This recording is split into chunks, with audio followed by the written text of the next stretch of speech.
بسم الله الرحمن الرحیم. مایکروسافت ورډ ته رالمه. پیج لیاوټ ټیب. نن به انشاءالله پیراګراف او ارینج دوه ګروپونه وایو.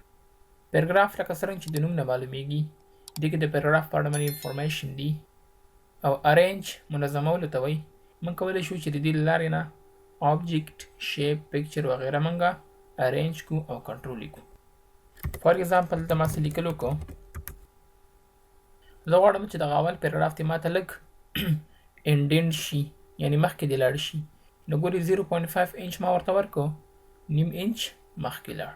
همدغه شان که 1 انچ غواړئ 1 ورته دلته ولیکئ، انټر، نو 1 انچ مخکې لاړ. همدغه شان که رایټ خوا نه تاسو غواړئ نو رایټ خوا نه هم تاسو داسې بوتلی شي. همدغه شان دغه منځ پیراګراف کې زه ورته ودرېدم، زه ورته یم چې له دې څخه مخکې چې کوم پیراګراف دی هغې او دې ترمنځ راته سپیس پیدا کړه. بیفور ته به راشئ تاسو دا پوینټ ورته زیات کړئ. بیا ورته یم چې دغه لاندې پیراګراف سره ورته سپیس ورکړه. ته به راشئ دلته افټر ته دا به ورته لږ زیات کړي. ښه شو.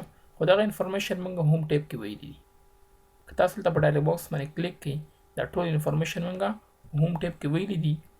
تاسو به لاړ شئ هوم ټیب ویډیو به وګورئ پیراګراف په اړه باندې. نیکس خبره بله ما سره څه شی ده؟ ارینج. که ستاسو خیال وي دا موږ شیپ کې هم ویلي دي چې کله زه یو شیپ راولم او پیج لیاوټ ټیب ته راشم نو ما سره دغه آبجیکټ فعالیږي.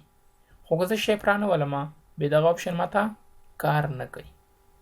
اوس به تاسو وایئ چې دغه موږ سره دلته فارمیټ ټیب کې هم موجود دي. یا که فار ایگزامپل زه یو تصویر راولم، انزرټ ته رالم او ما یو تصویر راوست. دغه تصویر ما راوسته نو زه اوس راځم پیج لیاوټ ټیب ته، دا ماته فعالیږي. که دلته فار ایگزامپل راشم ان فرنټ اف د ټیکسټ ورته ولم دا ما سره فعاله شو. خو که زه فارمټ ټیب ته راشم دا دې ځای کې هم موجود دي. له تاسو څخه یو څوک پوښتنه کوي چې فارمټ ټیب کې شته دی نو پیج لیاوټ ټیب کې ولې راغله، څه ضرورت و چې دلته راغله؟ ته به ورته وایې چې بعضې داسې آبجیکټ شته دی چې د هغه سره فارمټ یا لیاوټ یا ډیزاین ټیب نه راځي. صحیح ده که نه؟ لایک فار ایگزامپل تاسو چې کله شیپ راولئ دې سره خو دغه فارمټ ټیب راغی که نه؟ صحیح شو. دغه شان ما سره څه آبجیکټ دي چې د هغه سره فارمټ ټیب نه راځي. مثال یې څه شی دی؟ مثال یې دا دی، فار ایگزامپل پیج بورډر ته زه رالم، هوریزنټل لاین ما ورته راوستو، دیس ون نه مې اوکې کړو، دغه لاین ما راوسته، دې سره فارمټ ټیب نه راځي. زه غواړم چې دا له دې څخه موو کړم. صحیح ده؟ رب ټیکسټ ته به راشم، ان فرنټ اف د ټیکسټ ورته والم.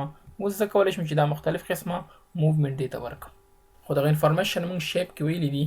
تاسو هغه شیپ والا ویډیو ورته وګورئ او په ټولو کمانډونو باندې به پوه شئ. هیله کوم چې په دې ویډیو باندې پوه شوي یاست.